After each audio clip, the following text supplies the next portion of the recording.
ఇందిరాగాంధీ తర్వాత ఉత్తరాధికారి ఎవరు? రాజీవ్ గాంధీ. ఓకే. రాజీవ్ గాంధీ నాకు అంత ఇంట్రెస్ట్ లేదని పైలట్గా వెళ్ళాడు. రెండో కొడుకు సంజయ్ గాంధీ. ఇతను ఎంత అరాచకాలు చేశాడో తెలుసా ఆ టైంలో? You can't believe. 84 లక్షల మందికి కుటుంబ నియంత్రణ ఆపరేషన్లు చేయించాడు బలవంతంగా. దొరికినట్టు తీసుకుపోయి హాస్పిటల్లో వేసేవాళ్ళు. కుటుంబ నియంత్రణ ఆపరేషన్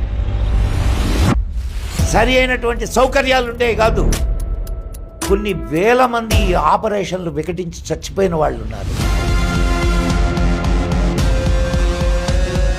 బంగ్లాదేశ్ తోటి యుద్ధం వచ్చింది తెలుసు కదా, బంగ్లాదేశ్ని విముక్తం చేయడానికి.